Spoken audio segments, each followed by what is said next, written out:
Hi, my name's Pete. Thanks for clicking on my video. What you're looking at here is the Cooper Park Pond in Elgin, Moray, north of Scotland.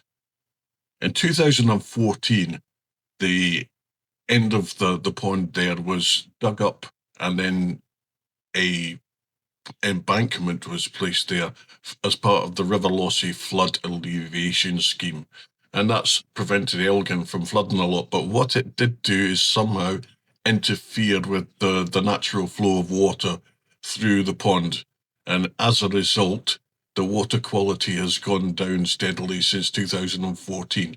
You can see here, there's blue-green algae in the pond, and this was filmed on February the 24th, 2026. You can actually see the blue-green algae parting as the swans take off there. In August 2025, camera work was done on the pipes in and out of the pond, and it was deemed that emergency repair work was required.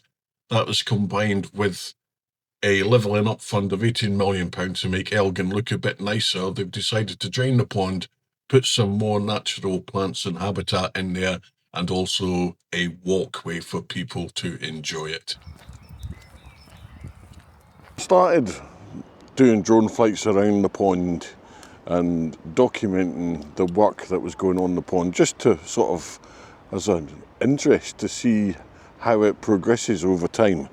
But things have taken a dramatic turn. The female of the two swans that are resident on the Cooper Park Pond has been taken away and then had to be put down because it was deemed to be too unhealthy.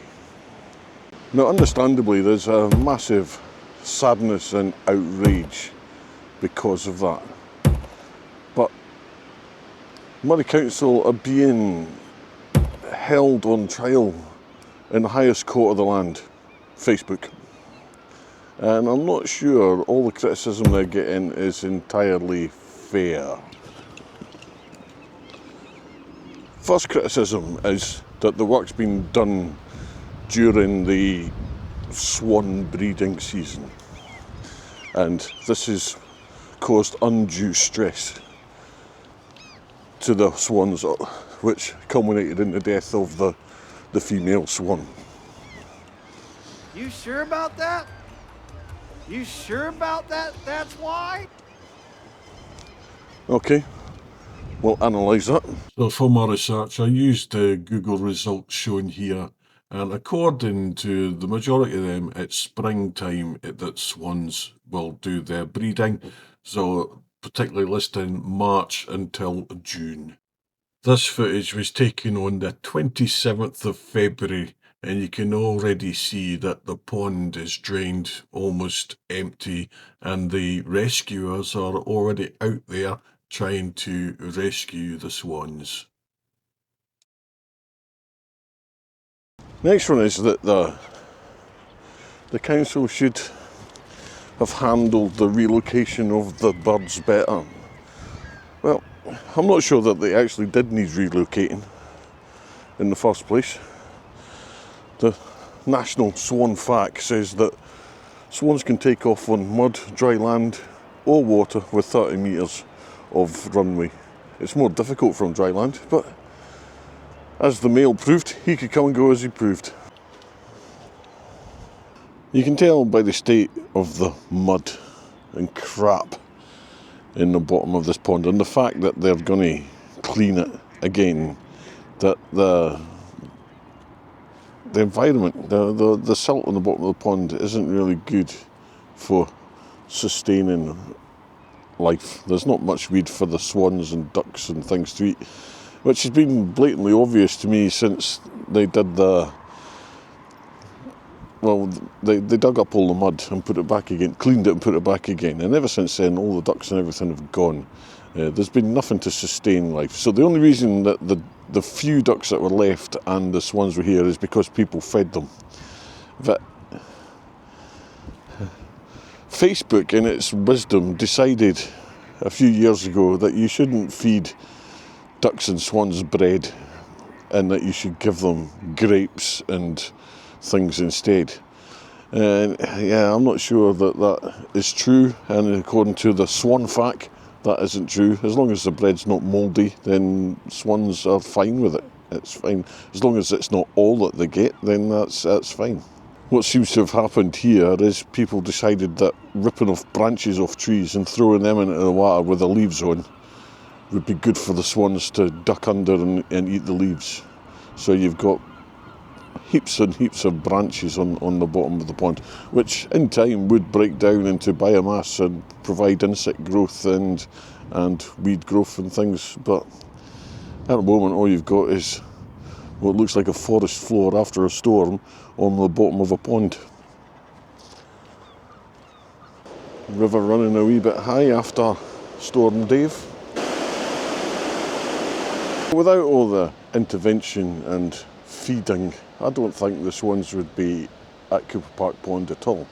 But seeing as they were there, and they did breed on the islands, I don't think the council could have done any more. They did drain the pond and prevent the birds from breeding on the island by putting up little windmills and waggly tape and all that to make it seem unsuitable for them. So in timings, technically, although they left it right to the very end, they didn't do anything wrong in terms of timing there. As far as relocating the birds go, I don't think they needed to relocate them. But after people complained that they needed relocating, they did relocate them. And then they came back again.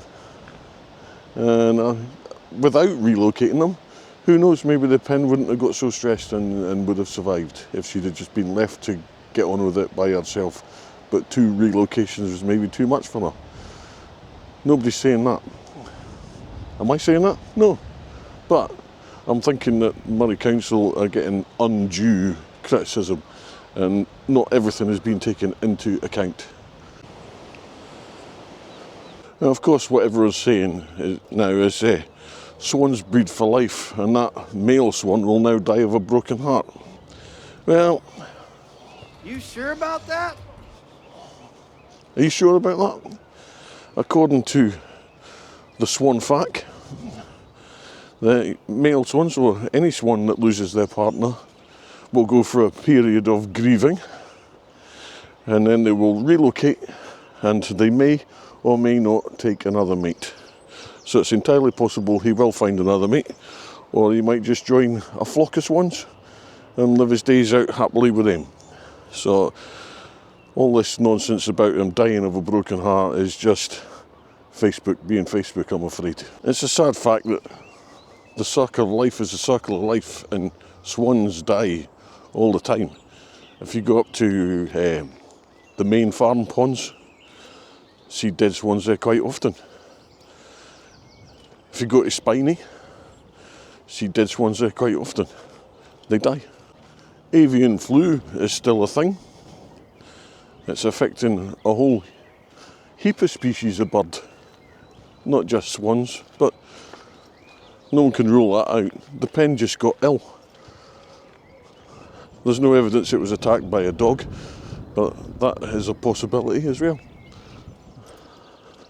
But Facebook has decided that they are right. And there were some very stern letters written. Anyways, enough ranting. I'm going to finish my dog walk. And I hope we get a clean, habitable pond out of all this. I will continue to make the time-lapse video of the work as it progresses of the pond, but that won't be until it's finished before you see that. This is an intermediate video. Thanks for watching. Let me know what you think in the comments below. Yeah, give me a thumbs down if you don't agree with what I said. And come find me. I'll be down feeding the male swan when he returns with a loaf of bread. Not mouldy though. Yeah, 16 and a half. Blind, deaf, still plodding on. What an absolute mess it is now though. Hope they get on with it soon.